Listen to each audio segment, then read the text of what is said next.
अस्सलाम वालेकुम जी, अहमद शेख आप लोगों के साथ फौजी फर्टिलाइज़र बिन कासिम लिमिटेड का रिज़ल्ट आप लोगों के साथ शेयर कर रहा हूँ। उससे पहले इसके फंडामेंटल्स पे थोड़ी सी नज़र दौड़ाते हैं। ये अमाउंट जो फंडामेंटल्स की ये इक्विटी वगैरह की आ रही है ये इन थाउजेंड्स है, मतलब 3 सिफर इसमें से आप समझ लीजिए ऐड करने पड़ेंगे आपको।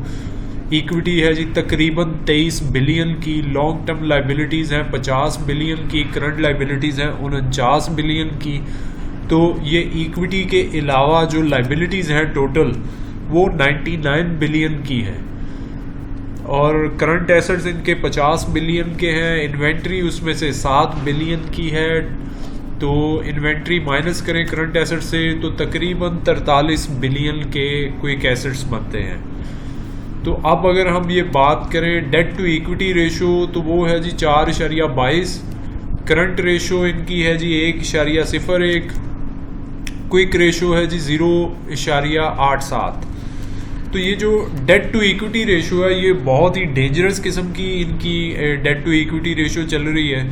उसमें इनके मुसलसल काफ़ी अरसे तक जो हैवी लॉसेस रहे वो भी एक बहुत बड़ी रीज़न है। तो ये जो डेट टू इक्विटी रेशो है सिर्फ और सिर्फ ये इकलौती ऐसी रेशो इस वक्त इनकी चल रही है जो इसको फंडामेंटली बहुत वीक प्रूव कर रही है। ऑल दो एक बड़ा ग्रुप है ये फौजी फर्टिलाइज़र कंपनी जो FFC है उसी की ये सब्सिडरी कंपनी है। तो ग्रुप बड़ा है, नो डाउट ग्रो भी कर रहा है, ये FFBL भी ग्रो कर रहा है काफ़ी, लेकिन इस सब के बावजूद ये फंडामेंटली एक अच्छी कंपनी नहीं कंसीडर की जा सकती, क्योंकि इसकी जो लाइबिलिटीज़ हैं करंट और नॉन करंट वो इसकी टोटल इक्विटी से भी 4 गुना ज़्यादा है। करंट रेशो इनकी रीज़नेबल है, क्विक रेशो भी नॉट बैड। तो इस हिसाब से अगर देखें तो फंडामेंटली एक बिलो एवरेज कंपनी है या पुअर भी कह सकते हैं।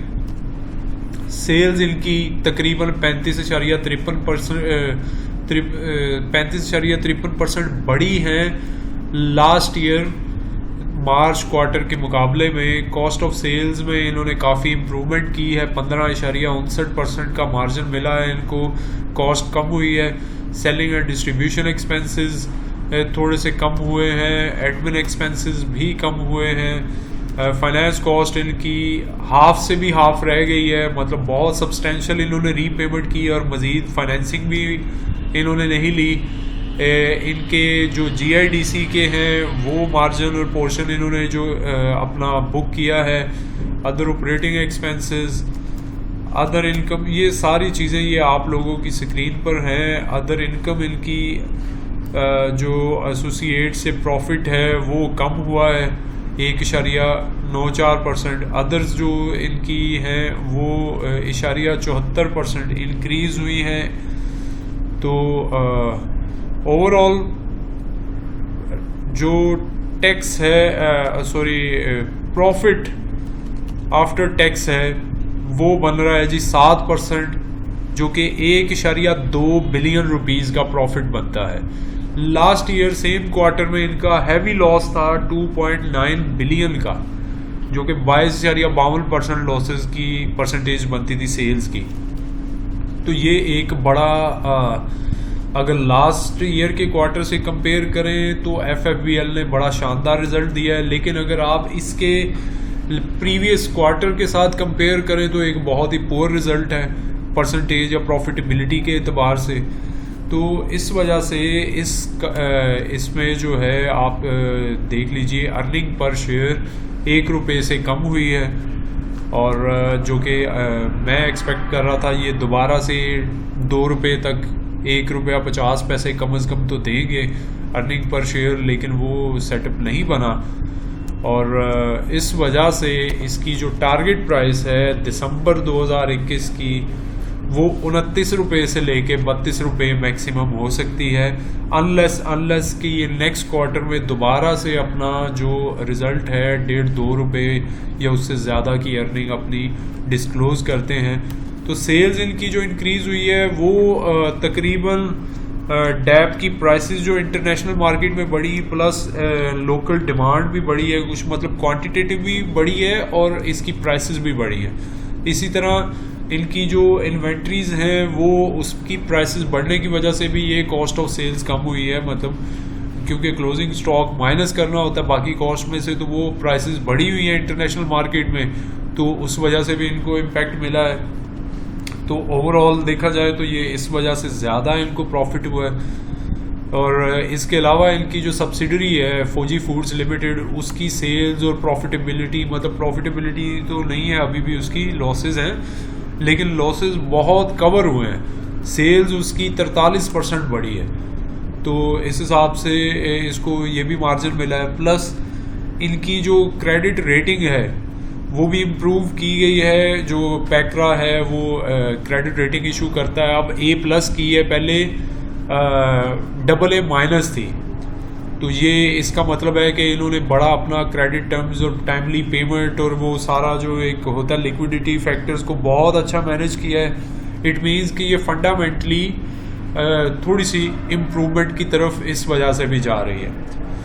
तो कंपनी ने इसके अलावा अपनी जो होल्डिंग कंपनी है फौजी फर्टिलाइज़र कंपनी FFC, उसके साथ एक non binding letter of intent किया है जी। उसमें उन्होंने FFBL बात की है कि हम एक्वायर करना चाहते हैं। FFBL के फाउंडेशन विंग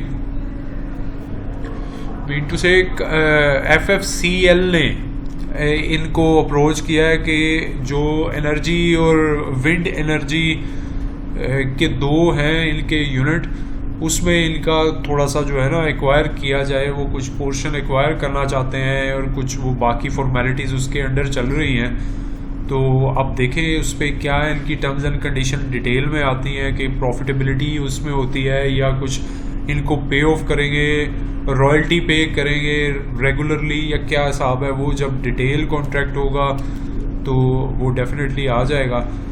इसकी इस बार का जो एक है मार्च 2021 में इन्होंने हाईएस्ट मंथली प्रोडक्शन जो है ना आज की हिस्ट्री, इनकी पूरी हिस्ट्री की सबसे ज़्यादा जो प्रोडक्शन हुई है ना वो इस मंथ में रिकॉर्ड हुई है, जिसमें इन्होंने अमोनिया की metric ton 50,875 metric ton ammonia produce किया है, जो कि पिछली दफ़ा 2019 में सबसे हाई था 50,027 मैट्रिक टन।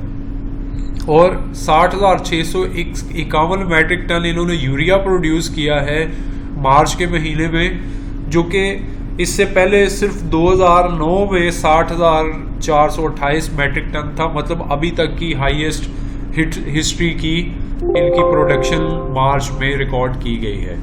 तो इस हिसाब से मैंने आपको बता दिया। टारगेट प्राइस मैंने आपको इसकी बता दी है, 29 रुपये से 32 रुपये तक का इसका टारगेट रखा जा सकता है दिसंबर 2021 तक का।